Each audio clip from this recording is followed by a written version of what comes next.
Bapak Surgawi, terima kasih untuk kesempatan yang Tuhan berikan bagi kami pada malam hari ini. Kami bersyukur jikalau kami boleh tetap bertemu di dalam persekutuan youth pemuda yang kami boleh adakan setiap hari Minggu.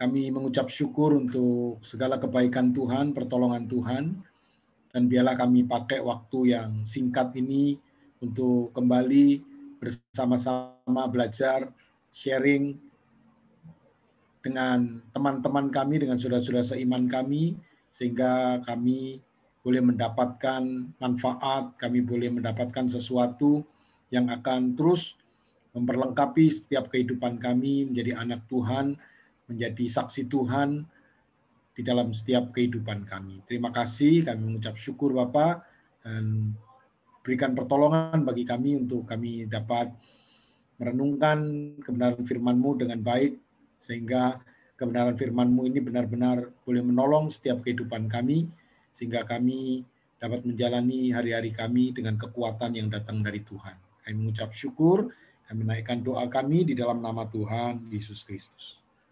Amin. Ya, puji Tuhan. Ya, sekali lagi selamat malam. Saya ingin minta waktu untuk semua teman-teman, ya mungkin ya 30 menit lah ya, 30 menit, ya waktu 30 menit untuk bisa bersama-sama, ya sekalipun mungkin tidak on kamera, tetapi saya harap Anda tetap di depan kamera maksud saya. Ya, nah saya ingin begini, ya saya tidak ingin saya berbicara satu arah, ya. Jadi saya ingin kita berdialog, berdiskusi. Ya mungkin waktu saya menyampaikan firman setiap bulan nanti mungkin bentuknya akan seperti ini, dan kita mau mencoba untuk sebenarnya begini. Bagaimana sih waktu kita membaca Alkitab itu kita mendapatkan meaning-nya gitu. Kita mendapatkan sesuatu yang kita bisa peroleh dalam pembacaan kita gitu ya, seperti yang lalu diskusi atau pembicaraan C. Paula ini pernah ngomong waktu baca itu kadang-kadang apa yang kita bisa dapatkan di situ, kadang-kadang begitu ya, lewat saja kita baca tapi kita nggak dapat meaningnya gitu, nggak dapat pesannya apa dan lain sebagainya. Memang ada satu mata kuliah khusus memang untuk dapat mengerti dengan baik sebenarnya apa yang. Nah, satu mata kuliah itu pun tidak bisa berdiri sendiri dan itu didukung oleh mata kuliah yang lain. Nah, itu ribetnya di situ tuh ya kan. Pamannya gini, kita belajar untuk menafsirkan Alkitab. Nah, menafsirkan itu butuh yang namanya mata kuliah. Pengantar teologinya apa, surveinya seperti apa, jadi gitu. Ya, lalu ada banyak mata kuliah yang lain yang saling berkaitan yang tidak bisa ditinggalkan. Nah, itu persoalannya. Tetapi kita tidak perlu terlalu berpikir terlalu waduh kalau begitu sulit dong. Ya sebisa kita, semampu kita, tapi kita percaya bahwa ada pertolongan Roh Kudus di dalam pembacaan firman itu. Ya, pembacaan firman itu. Nah, teman-teman semua boleh berdiskusi, boleh berdialog ya tentang bagaimana kita memiliki penghalang atau memiliki kesulitan pada saat membaca Alkitab itu di mananya gitu ya, di mananya gitu. Mungkin kalau bisa memberikan tanggapan kira-kira pada waktu membaca Alkitab itu ya ribetnya apa, sulitnya apa, atau apa-apa begitulah, macam-macam lah, silakan yang bisa memberikan pendapat, menyampaikan. Ya paling tidak nanti kalau bisa diselesaikan persoalan itu, kalau tidak bisa nanti kita carikan jalan keluar. Silakan. Pada waktu membaca Alkitab, apa sih yang terjadi gitu? Kira-kira apa yang terjadi waktu membaca nih? Ya.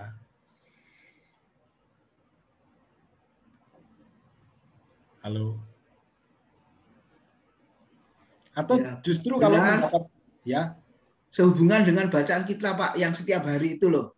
Ini Ah, rata-rata saya lihat kan membaca kayak Hana itu ya, ya, ya. Marcel, Paula, walaupun tidak ditulis mungkin, gitu ya. Enggak, saya Gracia, nggak baca kok, Pak. Ya. waduh, gak baca. Ya. Nah, itu kesulitannya apa ini ya? Ya. Apa membaca ini nggak ngerti atau bagaimana? Nggak ngertinya di mana? Ya mungkin itu Ya, ya. betul. Oke. Oke, makasih Pak Tim. Jadi pada saat membaca itu sebenarnya apa yang terbersit di dalam pikiran kita waktu kita membaca lalu mendapatkan atau kemana-kemana begitu ya arahnya lalu dan lain sebagainya gitu. Apa sih? Apa yang terjadi pada saat baca Alkitab gitu? Ada? Marcel mungkin mau memulai, silakan Marcel Oh ya, yang ikut program. pada waktu baca itu Ada kesulitan sih, mungkin hambatannya ya biasa apa namanya, ya kadang itu kadang ngantuk lah, kadang gitulah. ya, bukan pada saat membaca, pada waktu sudah membaca itu lalu oke gitu ya. Ya mungkin cuma ada beberapa istilah saja yang nggak mengerti itu aja. Istilah-istilahnya ya. Iya, beberapa. Oh, istilah-istilah yang dibaca lalu kita nggak mengerti istilahnya ya. Iya. Ya. Oke. Oke, terima kasih Marcel. Silakan yang lain.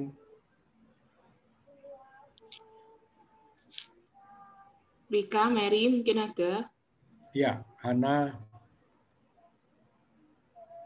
Esther, Josefa, Gracia boleh, Yada, Sema boleh, Cisa.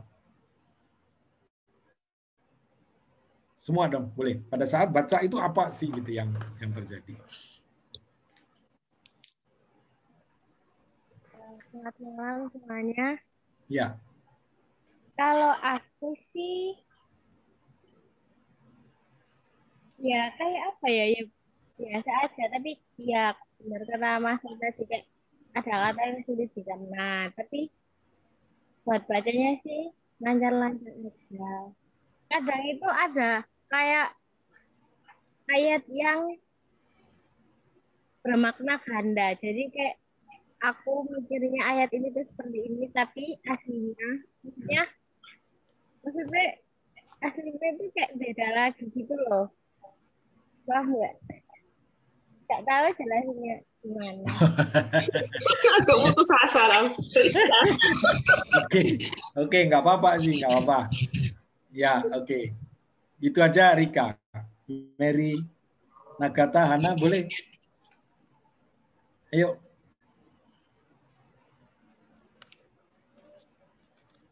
Silakan. Pada waktu baca apa sih yang terjadi? Kita baca nih gitu.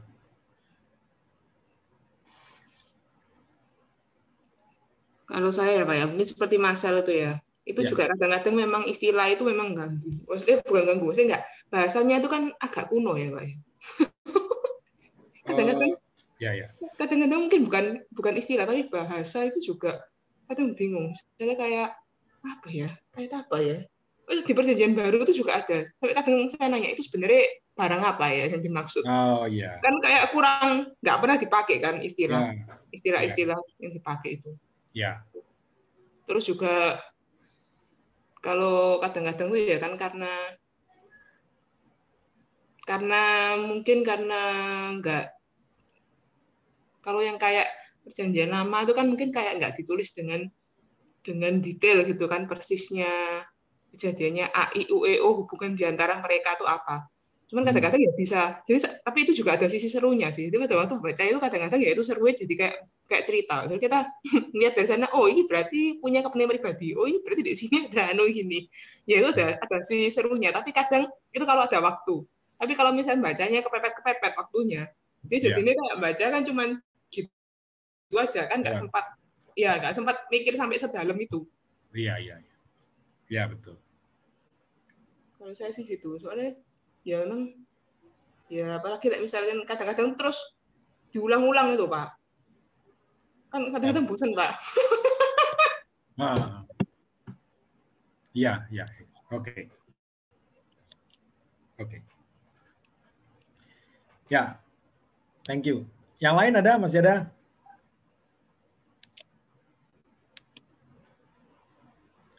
Silakan.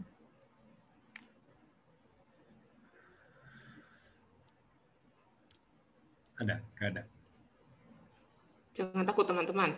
Tanya Ibe, pendeta yang makanya wedi. Saya nggak tanya soal salah benar kok. Saya tanya sebenarnya apa yang terjadi pada saat kita membaca. Ya, kalau kita merasa itu sesuatu yang menarik, ya boleh diceritakan gitu. Jadi apa yang menarik dan apa yang menyenangkan, apa yang menyusahkan, apa yang menyulitkan, begitulah, ya kan? Gitu. Nah, mungkin nanti kita bisa diskusikan ya sedikit demi sedikit ya. Jadi nanti pelan-pelan kesulitan itu bisa mendapatkan jawaban dan lain sebagainya begitu. Oke. Kalau tidak, kita coba praktek baca satu pasal ya di Mazmur. Ya, kita coba praktek, nanti kita bisa diskusikan di satu pasal itu. Ya, Mazmur pasal 51, ya Mazmur yang ke-51. Coba teman-teman semua bisa baca. Ya. Mazmur yang ke-51 itu ada 21 ayat. Nah, ini contoh saja ya, contoh saja ya. Memang nanti kita akan menemukan hal-hal yang berbeda di beda pasal atau beda kitab juga berbeda. Ya, Mazmur 51. Coba kita lihat ya, Mazmur 51.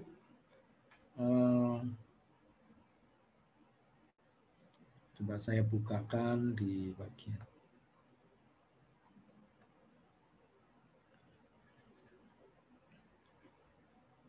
Boleh ya, speakernya dibuka semua juga boleh ya, supaya bisa ngobrol. Nah, ini saya beri tema hidup berdamai dengan Allah, ya. Hidup berdamai dengan Allah.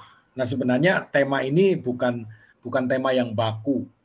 Tema ini saya buat karena setelah saya membaca, maka saya memberikan kesimpulan bahwa bagaimana sebenarnya hal yang penting itu adalah hidup berdamai dengan Allah. Nah, ini penting dan ini isu yang sangat krusial dalam kehidupan kita, yang sangat penting, yang terpenting, bagaimana sebenarnya hidup kita itu harus berdamai dengan Allah. Gitu ya. Berdamai dengan Allah, dan saya mendapatkan kata atau ayat kuncinya itu di ayat yang ke-12, waktu pemazmur itu mengatakan, ya, dan dalam hal ini ditulis oleh Daud, ya, karena sudah tertulis begitu jelas di pasal 51 itu Mazmur dari Daud. Ya, di ayat kunci ya itu ditemukan ayat 12 itu, jadikanlah hatiku tahir ya Allah dan perbaharuilah batinku dengan roh yang teguh. Dengan roh yang teguh. Nah, saya selalu mencoba di dalam pembacaan itu mencari ada satu kata yang menjadi kuncinya atau ayat yang menjadi kuncinya di bagian satu pasal itu. Ya, sehingga secara keseluruhan kita bisa menemukan sebenarnya tema secara keseluruhan apa yang menjadi pokok pembicaraan daripada satu pasal itu. Gitu ya. satu pasal itu. Nah, di sini. Ya, sehingga saya menuliskan ayat 12 ini dengan tema hidup berdamai dengan Allah. Ya. Nah, mengapa persoalan ini penting, isu ini penting? Karena apa? Karena memang secara tidak langsung, ya, disadari atau tidak disadari, bahwa manusia itu seringkali tidak hidup berdamai dengan Allah. Gitu ya, tidak hidup berdamai dengan Allah. Nah, pertanyaan kalau dibalik, apakah kita sudah hidup berdamai dengan Allah? Nah, itu pertanyaannya. Ya kan? Apakah kita sudah hidup berdamai dengan Allah? Nah, itu pertanyaannya. Begitu. Sehingga pertanyaan itu membutuhkan jawaban. Apakah hidup kita sudah berdamai dengan Allah? Begitu, ya. Nah,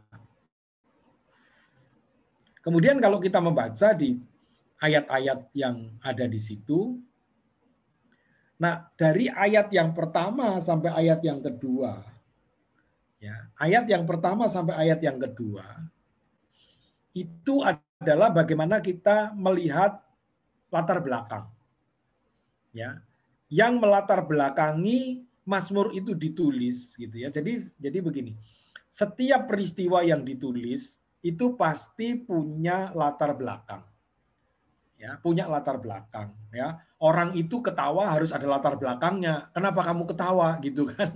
Kalau nggak ada latar belakangnya, bahaya loh kan, ya. Atau kamu sedih, kamu menangis harus ada latar belakangnya. Ya, diskusi kemarin waktu Mary ngomong, saya itu tahu-tahu nangis aja. Kenapa nangis? Nggak tahu. Nah, gitu ya. Nah, gitu. Ya. Nggak mungkin lah air mata itu menetes tanpa latar belakang. Gitu kan.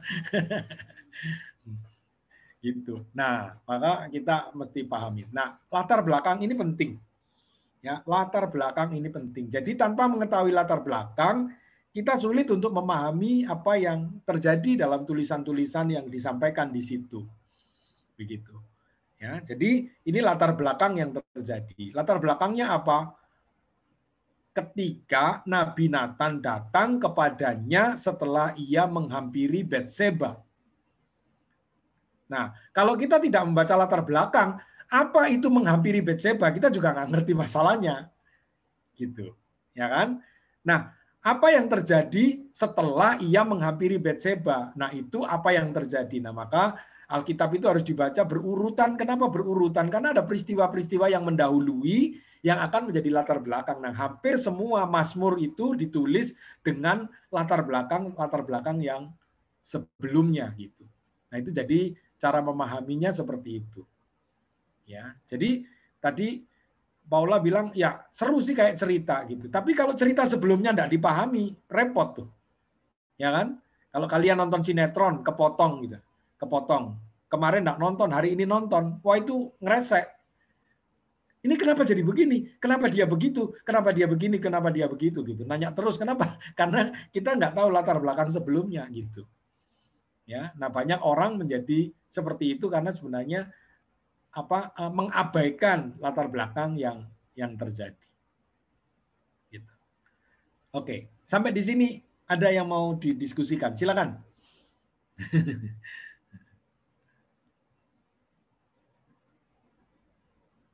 Silakan. Nah, ini memang membaca Alkitab tidak bisa membaca hanya satu bagian itu lalu kita baca, lalu kita mencoba untuk mengerti. Kadang-kadang ada latar belakang yang kuat di belakang itu yang harus kita tahu. Kalau tidak, sulit untuk bisa mendapatkan meaning-nya itu. Ya, begitu kira-kira. Sampai di sini ada yang mau didiskusikan? Silakan.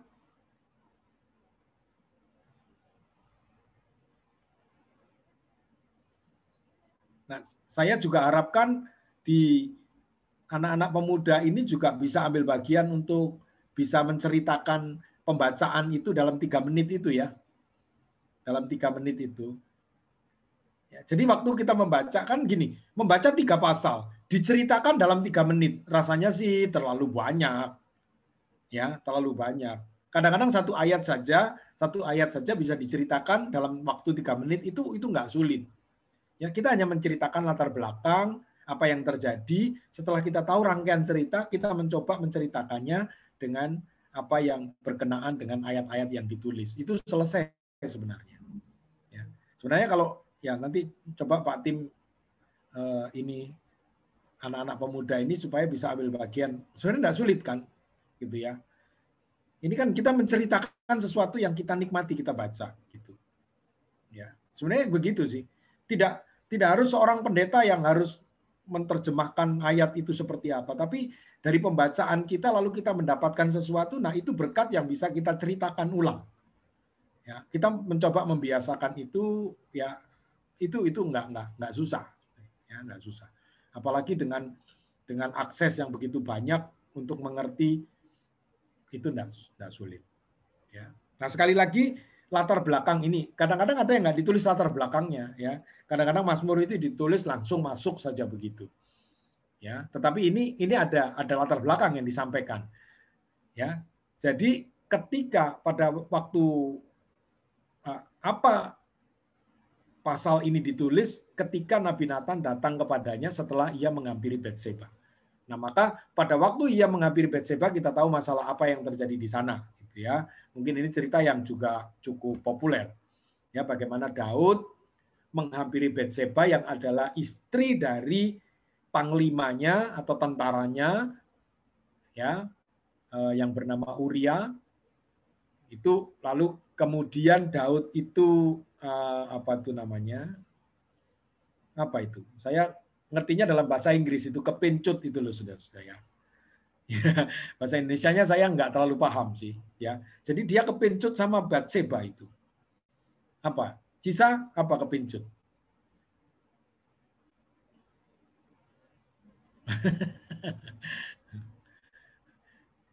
Cisa nggak ngerti juga kepencut. Pak, saya nggak pernah kepencut. Saya soalnya dipincuti gitu ya kan. Ya. Kepencut. Susah kan? Kepencut itu kayak terpesona. Iya, bisa jadi. Ya kan? Oh, itu lebih populer gitu ya. Terpesona gitu ya. Ya, jadi begitu terpesonanya itu ya sehingga ya singkat cerita dengan segala rekayasa bagaimana memisahkan antara Batseba dan suaminya, dan yang lebih jahat adalah bagaimana rekayasa yang dilakukan secara halus itu tidak dapat dilakukan, lalu membuat rencana yang terakhir, ya rekayasa yang terakhir bagaimana supaya Uria itu terbunuh di peperangan. Nah itu terjadi. Nah setelah kita mengerti bagaimana kejahatan Daud, ya dosa yang dilakukan itu, maka dia bertemu dengan Nathan, lalu Nathan itu menegur. Nah ini juga satu persoalan. Ya, ini juga satu persoalan. Dari ayat 1 ini saja kalau kita cerita, ayat 1 dan ayat 2 kalau kita cerita, bagaimana Daud itu tidak pernah aware. Dia tidak pernah sadar apa yang dilakukan itu salah. Kenapa Daud melakukan itu? Kenapa Daud punya pikiran itu? Silakan. Daud itu tidak pernah sadar bahwa dia berdosa. Daud tidak pernah sadar bahwa dia bersalah. Ya. Sampai akhirnya Nabi Nathan harus diutus Tuhan untuk berbicara. Tapi sebelumnya easy going, nggak ada masalah, gitu ya. Nah ini kalau kita mau balikkan dalam kehidupan kita, seringkali itu yang terjadi, gitu ya kan. Seringkali itu yang terjadi. Ya. Nah kenapa? Daud itu nggak pernah menyadari dosanya. Apakah Daud tidak merasa? Nah, ya mungkin dia merasa, tapi bisa diabaikan, ya. Karena dia pikir Uria itu tidak dibunuh dengan tangannya. Ya. Apakah saya membunuh? Daud mungkin merasa dia bisa mengelak karena bukan dengan tangannya dia membunuh Uria kan. Uria itu jelas-jelas mati di medan pertempuran dan mati oleh karena senjata musuh. Ya. Tetapi coba perhatikan rekayasa yang dibuat sebelumnya oleh Daud ya dengan dengan planning yang sangat terukur ya supaya Uria betul-betul bisa mati saat itu.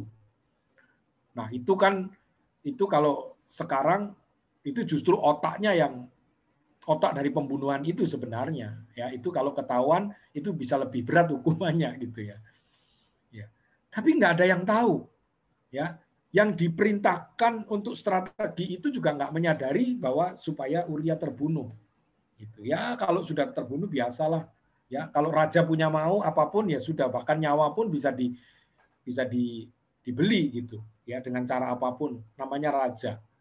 Nah disinilah persoalan yang terjadi. Ya Daud dengan segala daya upayanya ya untuk menghilangkan, sebenarnya Daud tidak ingin ketahuan bahwa Batseba itu hamil dengan dia. Dia tidak mau tahu itu aja sebenarnya. Ya. Nah, makanya suaminya didesak supaya pulang, tidak perang, bisa tidur beberapa hari di rumah gitu. Gitu. Nah, sehingga pada saat Batseba itu hamil, hilang jejaknya. Gitu. Nah, persoalannya dalam cerita itu Uria tidak mau pulang ke rumah istrinya. Karena dia berpikir teman-temanku, saudara-saudaraku berperang, masa aku sih enak-enakan tidur walaupun raja yang suruh kamu dikasih cuti beberapa hari. Tapi dia memilih untuk tidur di dekat istana Daud. Ya mungkin enggak tahu rumahnya itu berapa jauh dari istana, tapi dia tidur di dekat istana itu. Dia nggak mau pulang. Nah, itu persoalannya sehingga Daud mengambil keputusan untuk membunuh Uria dengan caranya itu. Nah, itu latar belakang yang terjadi. Nah, setelah kita mengerti latar belakang itu, mungkin bisa lebih detail, bisa lebih gitu ya. Nah, makanya membaca 3 pasal itu pun juga dalam waktu yang buru-buru juga agak sulit. Seharusnya baca 1 pasal itu dengan pelan-pelan dan dengan memahami satu persatu. Nah, maka kalau nanti kita membaca sendiri Alkitab, ya mungkin nanti ada pola-pola yang harus diikutin supaya nggak bingung gitu. Ya, dengan contoh ini maka pada waktu kita tahu latar belakang yang cukup detail, apa yang terjadi, apa yang membebani kehidupan daripada Daud, maka kita bisa memaknai hatinya yang sedang berbicara ya lewat puisi yang ditulis di pasal 51 ini. Ya. Lalu di ayat yang ketiga sampai ayat yang kelima, kasihanilah aku ya Allah menurut kasih setiamu. Hapuskanlah pelanggaranku menurut rahmatmu yang besar. Bersihkanlah aku seluruhnya dari kesalahanku dan tahirkanlah aku dari dosaku. Sebab aku sendiri sadar akan pelanggaranku. Aku senantiasa bergumul dengan dosaku. Ya. Sebenarnya dalam situasi yang hening, ya, dalam situasi yang hening kita berdiam diri, lalu kita mencoba untuk menyadari semua pelanggaran, ya, semua pergumulan, dosa, kesalahan yang kita lakukan. Gitu. Ya. Di sini Daud tidak mengatakan Tuhan ampunilah karena aku berzina dengan Batseba. Tuhan ampunilah karena aku telah membunuh Uria. Enggak. Ya, enggak. Ya. Kenapa? Nanti ada latar belakang yang kalau kita baca di ayat-ayat berikutnya, kenapa Daud tidak mengatakan begini, Tuhan ampuni saya karena saya sudah berzina dengan Batseba. Tuhan ampuni saya karena saya sudah membunuh Uria dengan cara saya. Nggak ada kalimat itu. Ya kan? Nggak ada kalimat itu. Karena kalau Daud berbicara begitu, ya Daud berbicara, Tuhan ampunilah saya karena saya sudah berzina dengan Batseba. Oh, kita nggak sehati dengan Daud karena kita nggak melakukan apa-apa yang sama dosanya kan. Tuhan ampuni saya kalau saya sudah membunuh Uria.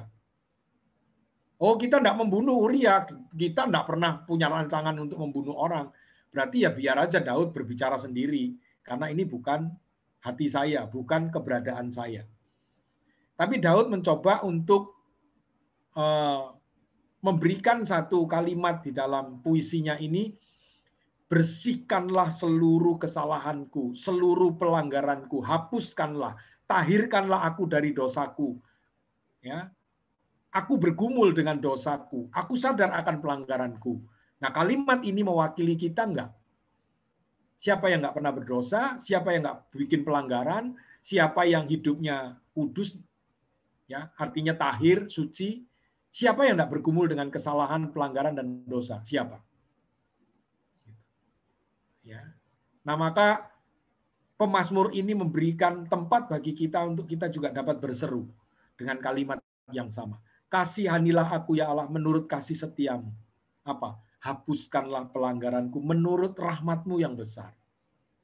Ya, bersihkan seluruh kesalahanku. Tahirkan aku dari dosaku. Sebab aku sendiri sadar akan pelanggaranku, aku senantiasa bergumul dengan dosaku. Begitu. Oke, saya bagi menurut kelompok-kelompok ini. Ada yang mau memberikan komentar dari poin ini?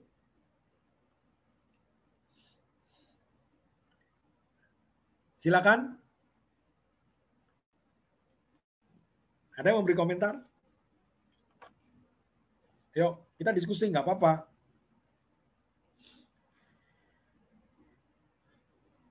Ya, jadi saya ingin mencontohkan di bagian ini dengan didasari dulu sebenarnya apa yang terjadi dengan Daud secara pribadi dan apa yang menjadi beban hidupnya. Seperti ini. Oke? Tidak ada? Ya. Nah, kelompok yang kedua saya bagi di ayat yang ke-6 sampai ayat yang ke-8. Ya, ayat yang ke-6 sampai ayat yang ke-8. Nah, terhadap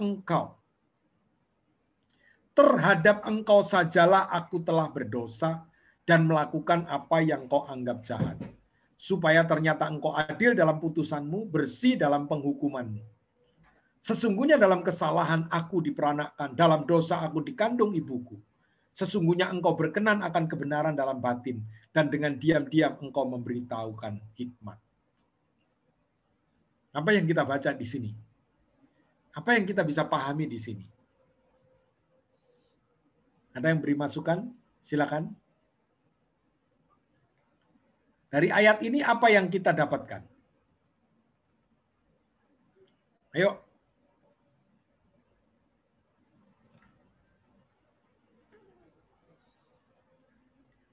Ada poin yang kita bisa temukan di dalam ayat ini? Silakan. Halo. Ayo. Pengakuan dosa, Pak, kalau saya. Ya. Pengakuan dosa kalau saya. Pengakuan. Iya, bahwa dia itu kan maksudnya menyadari bahwa dia orang berdosa. Yang maksudnya rendah gitu loh, Pak. Iya, iya. Lebih rendah dari Tuhan. Ya. Oke, pengakuan dosa. Tadi di ayat sebelumnya di sini ya. Ya, bersihkanlah aku dari seluruh kesalahanku, tahirkanlah aku sebab aku sendiri sadar pelanggaranku, aku senantiasa bergumul dengan dosaku. Ya, oke. Ya, mungkin ini juga Om Daud menyadari dirinya bahwa dia manusia yang tanpa Tuhan itu dia nggak bisa berbuat apa-apa. Bisa saja dia jatuh dalam kesalahan dan sebagai manusia, dan dia tahu kelemahannya dia sebagai manusia. Dan manusia dia tanpa Tuhan. Ya, dan dia butuh Tuhan untuk memulihkan. Maksudnya, ya mungkin ya sama dengan kita kan manusia yang sekarang, Om, terkadang kan mungkin ya boleh dibilang bahasanya kilap ya, dari cara kita mungkin berbicara itu mungkin bisa menyakiti hati orang, atau dari kita sendiri perbuatan kita yang kita tidak sadari. Ya. Ternyata ya kita ini manusia yang penuh kelemahan ya, pada dasarnya memang kan manusia diciptakan dengan penuh kekurangan, dan kita benar-benar butuh Tuhan untuk membentuk manusia tanpa kita. Tuhan itu lemah. Ya. Dia sadari kelemahannya sebagai manusia untuk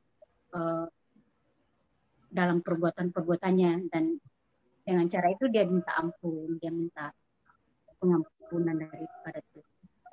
Ya. Ya. Oke, thank you. Ada yang lain? Silakan.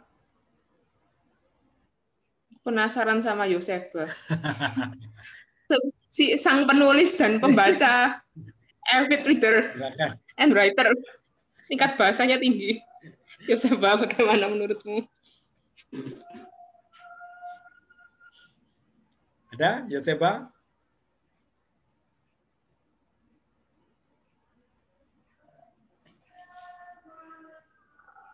Atau yang lain? Silakan.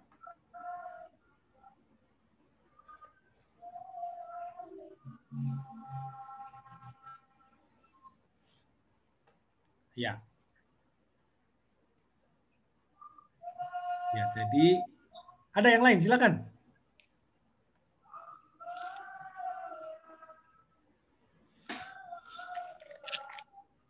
Nah, jadi kalimat yang muncul di sini adalah terhadap engkau. Terhadap engkau sajalah aku telah berdosa dan melakukan apa yang kau anggap jahat. Jadi di sini kalau saya bisa mengambil pengertian bahwa perbuatan dosa itu yang kita lakukan, ya. Jadi dosa yang kita lakukan, ya, dosa yang kita lakukan itu adalah terhadap Tuhan. Nah, di sini Daud tidak menyangka dalam pikirannya bahwa Tuhan itu adalah sebenarnya ini ya bukan Daud nggak ngerti, tapi Daud itu bisa kehilangan sense, ya kehilangan sensitivitas bahwa sebenarnya apa yang dilakukan itu Tuhan melihat dan itu adalah perbuatan dosa terhadap Tuhan, bukan terhadap Uria, bukan terhadap Betseba. Tapi bukan artinya tidak bersalah kepada orang lain. Apa yang kita lakukan terhadap orang lain, ya, itu juga sama dengan apa yang sebenarnya dilakukan terhadap Tuhan. Gitu. Ya. Jadi dosa itu bukan di hadapan manusia, tapi sebenarnya lebih lagi dosa itu di hadapan Tuhan. Nah, kita belajar dari sini bahwa Daud mulai saat Nathan menegur dia mulai dibukakan semua bahwa kamu sadar enggak sih bahwa apa yang kamu lakukan itu kamu berdosa kepada Tuhan. Gitu. Kamu berdosa kepada Tuhan. Nah, itu baru Daud bisa menyadari sepenuhnya bahwa apa yang dia lakukan itu sebenarnya Tuhan itu tidak berkenan. Ya, Tuhan itu maksudnya tidak suka. Nah, sensitivitas ini mulai dihidupkan kembali. Bahwa sebenarnya apa yang kita lakukan itu mata Tuhan melihat dan apa yang tidak berkenan itu sebenarnya bukan hanya berdosa kepada manusia. Tetapi sebenarnya yang lebih harus kita bisa merasakan itu adalah bagaimana kita berdosa terhadap Tuhan. Nah, di sini yang kita pelajari. Ya, bahwa bukan dosa hanya terhadap manusia. Ya, kita bisa melakukan sesuatu kepada manusia tanpa orang tahu. Ya, Daud juga berpikir nggak ada yang tahu kok. Toh Betseba juga diambil jadi istrinya, nggak jadi bahan bergunjingan. Ya, ditinggal suaminya perang, lalu suaminya mati, dia hamil, lalu banyak bergunjing orang. Betseba ini bagaimana ya, gitu ya. Bukankah suaminya sudah mati? Bukankah suaminya nggak pulang-pulang berbulan-bulan? Gitu. Tapi dia hamil gitu, gitu loh. Nah, dia hamil dari mana gitu? Ya. Nah, kalau orang dewasa tahu nih, kalau hamil 1 bulan berarti pernah ketemu orang 1 bulan gitu loh, ya kan?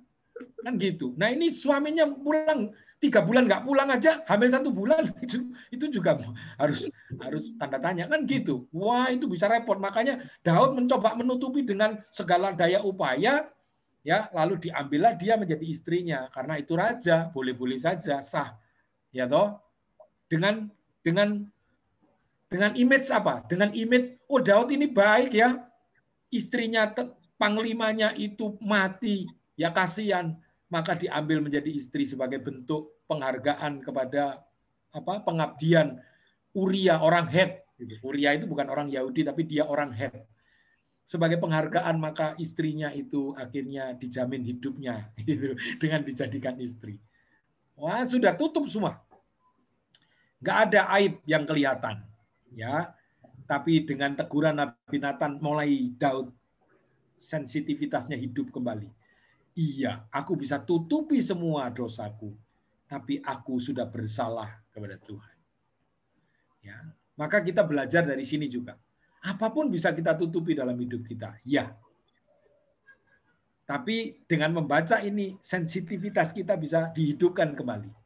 Bahwa Tuhan jauh melihat lebih jeli tentang kesalahan dosa yang kita perbuat dalam hidup kita. Bagaimana kita bisa damai hidup dengan Tuhan? Ya, kalau sebenarnya kita mencoba menutupi, tapi Tuhan itu mengatakan sampai ke dalam tulang sumsum. Firman itu bisa menegur kita sampai ke dalam tulang sumsum. Dia bisa mencari apa yang tersembunyi di sana. Gitu. Ya, wah ini poinnya bisa panjang nih. 7:30 nggak selesai nih. Ya. Nah, ya sebenarnya saya maunya ada diskusi dari apa yang kita baca. Ya ada gini. Karena gini, satu perikop itu 5 orang bisa mendapatkan 5 perspektif gitulah kira-kira ya dari sudut-sudut yang karena mau tidak mau dipengaruhi oleh latar belakang hidup kita sendiri ya, fokus kita gitu ya. Karena kalau kita ini cinta tentang keindahan, kita ngelihat Alkitab dari keindahan. Kalau kita seorang olahragawan, dia melihat detail beda bagaimana gitu-gitulah. Ya, berbeda dengan personality kita melihat itu kadang-kadang. Nah, itu perlu dirangkum untuk memperkaya sebenarnya. Ya, oke. Loh, nah, situ. Loh, situ. Ini nyasar nih Bu Indah ini. Bu Indah nggak ada review hari Selasa ya. Apa? Hari Selasa, hari Minggu nggak ada. Oh, ada Yud. Oh ya. Ya, Selasa jam 7, oke. Ya, ini Bu Indah ini contoh yang baik. Ya. Di saat orang mau melarikan diri, dia mau mencari Tuhan gitu. Ya betul lah. Ya. Nah, di ayat yang ke-9, 10, 11, nah ini kadang-kadang yang kita temukan tadi seperti Marcel, Paula bilang, ada istilah-istilah yang nggak cocok. Bukan nggak cocok, artinya nggak kita pahami gitu ya. Bersihkanlah aku daripada dosaku dengan hisop, gitu kan? Nah, maka mau nggak mau kita buka kamus, kita searching. Nah, gambarnya seperti ini nih hisop. Ya. Jadi hisop itu semacam tumbuhan, ya. Jadi kayak dijadikan kuas itu ya. Bisa dicelup, dijadikan kuas itu kayak kuas gitu ya untuk. Nah, ini yang dipakai dalam Perjanjian Lama ya untuk mengoles apa tuh pada waktu anak sulung akan dibunuh itu. Kalau baca Keluaran, taruhlah hisop. Jadi hisop itu yang dipakai untuk mengoles darah itu loh, yang di ambang pintu. Ya itu pakai hisop. Gitu. Ya. Boleh nggak pakai yang lain? Enggak, Tuhan maunya pakai hisop gitu. Jadi ini kuas kan, Pak? Ya kayak kuas gitu ya. Ya kayak kuas. Jadi ya secara tradisional itu berfungsi ya udah gitu. Ya, mungkin tanamannya bentuknya seperti itu. Nah, jadi bersihkanlah aku daripada dosaku dengan hisop. Nah, pengertian hisop ini bermakna teologis kalau kita mau pahami, karena di dalam perjanjian-perjanjian lama itu hisop ini menjadi satu alat yang penting. Ya, alat yang penting. Nah, kalau nanti dibaca ya di dalam imamat ya nanti makanya kalau membaca berurutan kita bisa ketemu dengan kata-kata yang seperti itu ya. Dalam imamat itu nanti kita melihat hisop itu dipakai untuk memerciki darah ya kepada orang-orang yang kusta. Ya, ada orang kusta yang mau ditahirkan, dinyatakan tahir, dinyatakan sembuh ya, maka ada ritual ya penyembelihan burung ya, darahnya itu ditampung lalu darahnya itu dicelup hisop itu dicelupkan ke darah itu lalu dipercikkan 7 kali kepada orang yang dinyatakan sudah tahir dari kustanya, sudah sembuh gitu. Imam melakukan itu. Nah, maka hisop ini bukan hisopnya yang bisa membersihkan dosa, tapi bagaimana bentuk daripada Tuhan yang menguduskan ya dengan sarana hisop yang sudah terjadi dalam perjanjian lama ini. Itulah yang membuat Daud berkata demikian. Bersihkanlah aku daripada dosaku dengan hisop. Artinya apa? Hisop itu tidak bisa menyucikan, tapi jika ada darah yang dicelupkan di hisop itu dipercikkan, maka menjadi suci. Nah, maka ini melambangkan apa? Melambangkan bagaimana penebusan dosa kita itu tidak harus dengan penebusan lewat darah. Ya, nanti di ayat-ayat yang lain ada ayat paralel. Ya, di surat Ibrani juga mengatakan tidak ada satupun ya dosa itu bisa diampuni kecuali dengan darah. Itu. Maka ini pengertian iman Kristen, mengapa kita percaya kepada Yesus Kristus yang disalibkan? Mengapa kita melakukan perjamuan kudus? Karena apa? Karena disitulah lambang pengampunan dosa. Bagaimana darah Kristus itu adalah darah perjanjian untuk pengampunan dosa. Hanya lewat itu, nggak bisa lewat yang lain. Itu, ya. Jadi rentetannya seperti itu. Ya, jadi hisop itu punya sejarah ya untuk dipakai menjadi alat bagaimana Tuhan itu menguduskan, membebaskan dosa atau kesalahan, ya, atau untuk mentahirkan sesuatu itu lewat hisop, gitu, ya. Nah, dengan dibersihkannya dosa itu, ya, bukan hanya dibersihkan dosa saja, tapi Daud memiliki satu kegirangan, satu sukacita. Jadi orang yang bebas dari dosa itu pasti orang yang bersukacita, gitu ya. Orang yang bebas dari dosa adalah orang yang punya sukacita, punya kegirangan, ya, punya semangat. Ya, maka Tuhan berkata bahwa firman Tuhan itu memerdekakan orang. Memerdekakan orang itu apa? Memberikan keleluasaan karena apa? Karena hidupnya sudah berdamai dengan Allah. Hidupnya sudah berdamai dengan Allah. Gitu. Ya. Jadi betapa, ya, gambarannya begini saja. Gambarannya contohnya begini saja yang paling gampang. Ya. Teman-teman yang sudah bisa naik motor, bisa naik mobil, bisa keluar dengan mobil dengan motor. Ya kan? Gitu. Kalau kita ini punya surat lengkap, ya, punya SIM, punya STN, ya, di mobil atau di motor, di kantong waktu keluar, ya. Pada waktu di depan itu ada gerombolan, ya, artinya ada berkerumun, ternyata kita lihat dari jauh, ternyata itu operasi. Ya, operasi zebra lah, operasi apa gitu. Kalau kita punya SIM, punya STN, ya, helmnya juga dipakai. Waktu kita melihat gerombolan seperti itu, apakah kita kaget? Kalau kita yakin, ya, kita mikir dari jauh nih, duh, ada operasi nih. Kita ingat pasti, oh, SIM ada, STN ada, sudah oke. Hati kita nggak akan dak-dikduk gitu kan. Tapi coba bayangkan waktu ketemu begitu dari jauh, lalu kita ingat pasti kelupaan, bahwa kita kelupaan STN itu ada, dipinjam adik kah, dipinjam orang tua kah, ketinggalan di rumah. Kita ingat pasti bahwa kita tidak bawa. Apa yang terjadi di sana gitu. Ya. Mau pura-pura berhenti, mau putar balik nggak iso, mau gimana gitu ya, pasti ada. Ya kan? Nah, disitulah. Ya. Jadi senyaman-nyamannya orang yang bersalah itu masih lebih nyaman orang yang tidak memiliki kesalahan. Itu poin yang penting yang kita perlu dapatkan. Ya. Nah, artinya kalau seandainya ada orang yang berlebihan hartanya, gitu ya, maka senyaman-nyamannya orang yang menikmati semua fasilitas, tapi itu karena kejahatan, masih lebih nyaman kata Alkitab. Ya, kalau kita bisa makan sederhana tapi tidak dengan masalah. Gitu ya. Pengamsal itu mengatakan lebih nikmat orang yang makan dengan sesuatu yang sederhana tapi tidak punya masalah. Ya, daripada makan sesuatu yang luar biasa tapi sebenarnya itu bermasalah. Ya, artinya uangnya nggak beres dan lain sebagainya, ya, pajak dan lain sebagainya, macam-macam lah begitulah. Ya, nah, intinya adalah bagaimana orang yang memiliki memiliki kehidupan yang berdamai dengan Tuhan, itu orang yang memiliki kegirangan, orang memiliki sukacita.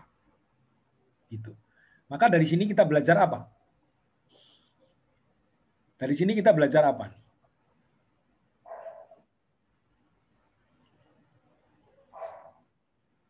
Halo? Dari posisi seperti ini kita mau belajar apa? Ada?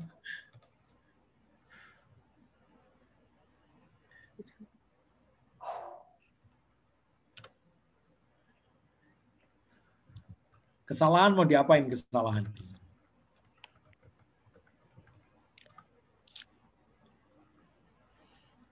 Diakui, Pak. Diakui. Kesalahan diakui. Dihindari. Dihindari. Oh, dihindari ya. Ya, diakui terus setelah itu jangan diulang lagi. Ya, diminimize itu ya. Kalau bisa dihindari boleh dah. Dihindari atau disadari juga, Om. Ya, bukan kan tadi diakui gitu. Tapi kalau ngakui terus itu kan repot juga. Ya, artinya diminimize, diperkecil, kalau bisa dihindari, tidak muncul. Ya, kalau bisa jangan bersalah, itu kalau bisa kan artinya dicoba untuk bisa terhindar dari kesalahan. Ya, supaya memang kita punya kegirangan gitu ya, kita punya sukacita. Nah, itu yang oke, kayaknya nggak cukup. Ini sudah jam 7 lebih. Ada banyak poin-poin yang dari ayat-ayat itu, ya.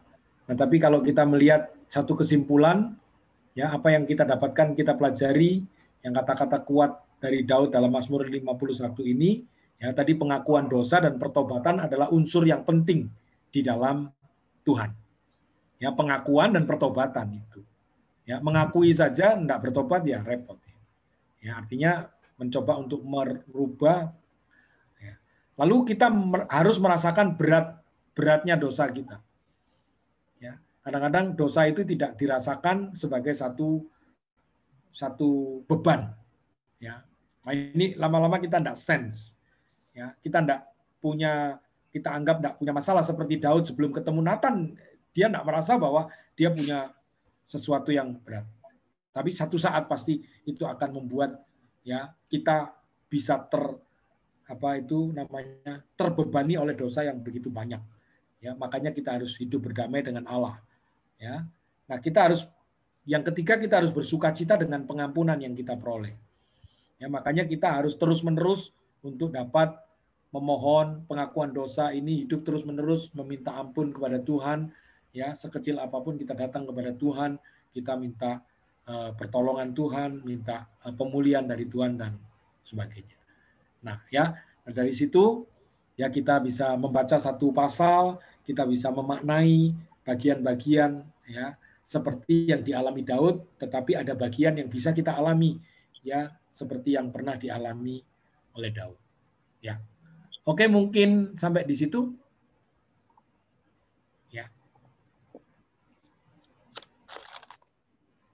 Saya serahkan. Yang mau tanya mungkin silakan. Ya.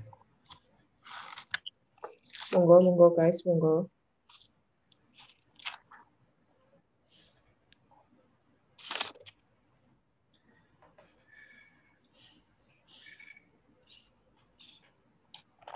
Ya, sebenarnya teman-teman ini kalau punya kesulitan waktu membaca Alkitab, ya, tentukan saja pasalnya, lalu nanti mungkin waktunya Pak Tim atau waktunya saya bisa dibahas, nanti disampaikan. Di ayat ini, di pasal ini, saya punya kesulitan di waktu membaca ini, lalu diserahkan, nanti kita bisa bahas.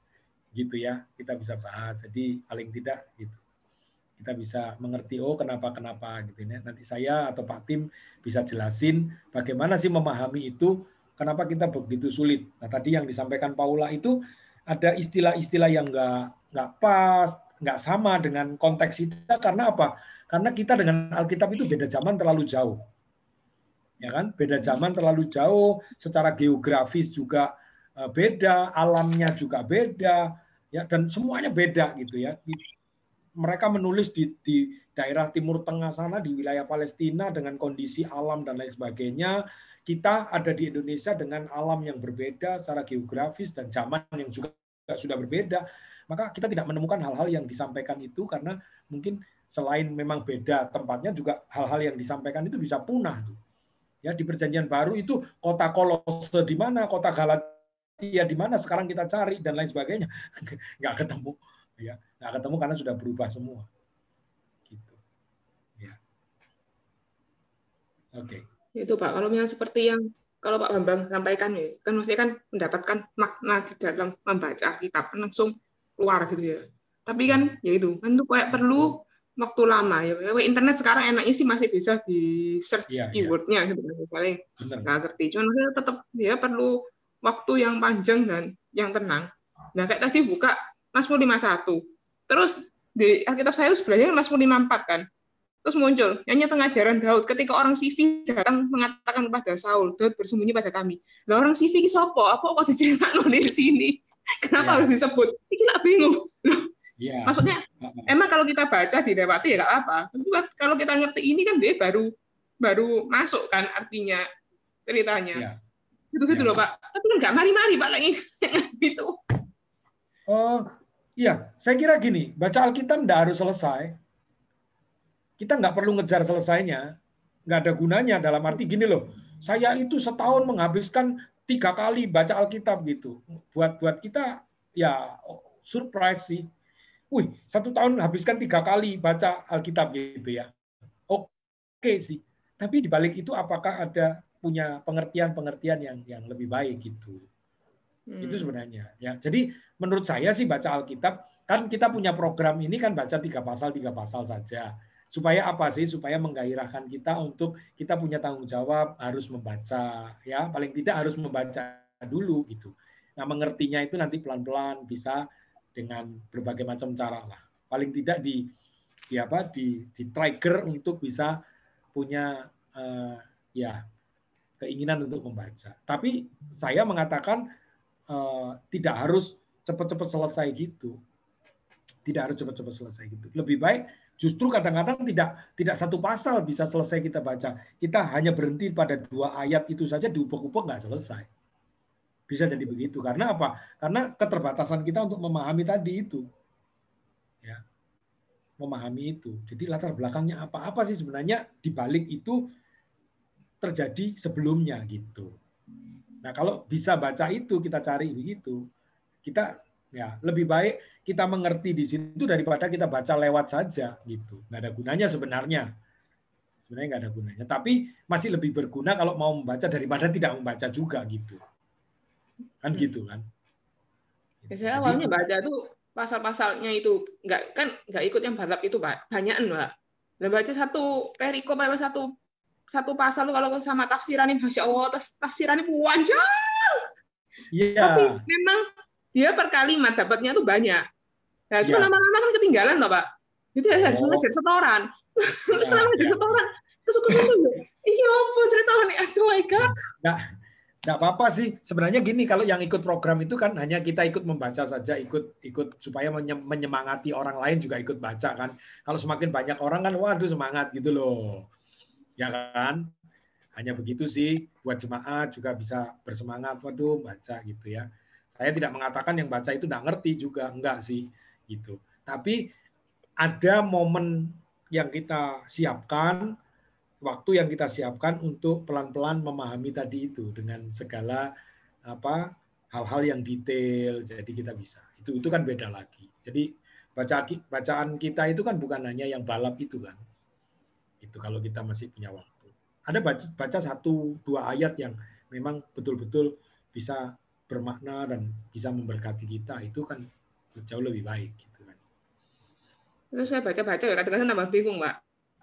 Kalau nggak baca apa? Kadang saya baca, loh, ini kesimpulannya apa? Berarti ini kawin mbek saudara sendiri ta, mbek sepupune ta, pas bingung. Loh, bibi ta, mamane lho kok jadi incest ya. Sampai bingung. Iki opo ya? Emang nggak apa-apa ta zaman itu. Ya enggak apa-apa. Makanya kan kadang dibilang, orang Kristen ini mendukung incest dan sebagainya. Loh, tapi di Alkitab ini. Iki opo ya? Ya, justru yang begini-begini ini bisa didiskusikan, bisa jadi lebih menolong kita untuk mengerti lebih jauh gitu, Paula. Ya kan? Nah, tadi kan kalau tidak kan menyimpulkan dengan kesimpulan sendiri. Menyimpulkan dengan kesimpulan sendiri tanpa melihat konteks kan. Cerita latar belakang kan. Maka kita bisa melihat ini, waduh berarti orang pernikahan sedara itu diizinkan di Alkitab gitu. Apakah begitu kan? Itu kan harus dipahami dengan baik. Ya. Oke. Yang lain? Itulah kira-kira. Ya. Ada. Kalau nggak ada kita tutup. Apakah Pak Tim mau berdoa? Ya. Ya, kalau ada tambahan sedikit dari Pak Tim bisa, boleh. Ya, jadi kalian mesti download Kamus Alkitab ya. Sekarang enak. Zaman saya Pak Ambang kuliah itu bukunya tebel-tebel. Ensiklopedia Alkitab masa kini jilid 1, jilid 2, 1000 halaman itu ya. Wah, sekarang sudah enak. Jadi seperti hisop tadi diketik keluar. Paula tanya CV keluar. Jadi orang CV itu apa? Keluar nih. Ya. Mudah sekarang. Gitu, sangat mudah. Jadi nggak perlu buku manual yang tebel-tebel itu. Ya, nah itu cara kita ditolong untuk mengerti firman. Nah, kita bersyukur zaman reformasi yang ngerti Alkitab, yang boleh belajar Alkitab, semua orang Kristen. Sebelum itu hanya pimpinan gereja saja yang seperti yang dipelajari pada sore hari ini. Coba pusing nggak? Nah, resikonya apa? Kalau dibohongin sama pemimpinnya, ajarannya dibelokkan, kan jemaat nggak ada yang tahu. Ya, makanya muncul reformasi. 31 Oktober 1517. Ya, makanya kita belajar Alkitab bukan hanya hamba Tuhan tapi semua orang Kristen. Berat ya? Enggak, ini semua orang Kristen harus ngerti model begini, Saudara. Nah, jadi bersyukur. Oke lah, nanti yang akan datang seminggu ini pembacaan Alkitabnya apa, nanti kesulitannya apa, kita diskusikan ya untuk minggu depan, Saudara. Supaya tidak diisi khotbah-khotbah terus, Saudara ya, seperti ini ada interaksi dan lain sebagainya. Oke, itu saja tambahnya. Mari kita akhiri dalam doa. Kami bersyukur buat pertemuan ibadah kaum muda sore hari ini. Kami mengucap syukur Engkau sudah memimpinnya, dan kami percaya Tuhan kebenaran firman-Mu boleh menolong kami untuk kami bersemangat mempelajarinya. Karena di dalamnya ada kebenaran-kebenaran, mutiara-mutiara yang sangat indah yang membuat iman kami terus bertumbuh semakin hari semakin mengenal Tuhan. Tuhan memberkati kami semua yang sudah hadir malam ini, Pak Ambang yang sudah menyampaikan, kiranya boleh terus dipakai Tuhan menjadi saluran berkat. Terima kasih Tuhan. Kalau sebentar kami akan berpisah, Tuhan menolong kami, teman-teman kami yang lain yang tidak bergabung malam ini, Tuhan tolonglah minggu depan boleh bersama dengan kami. Terima kasih ya Tuhan, terima kasih. Kau memberkati anak-anakmu yang sudah bekerja, berkati dalam usaha pekerjaannya, masih sekolah, walaupun secara daring, Tuhan Kau juga memberkati sekolah mereka dengan hikmat-Mu. Terima kasih Tuhan, dalam nama Tuhan Yesus kami sudah berdoa, kami sudah mengucap syukur. Amin.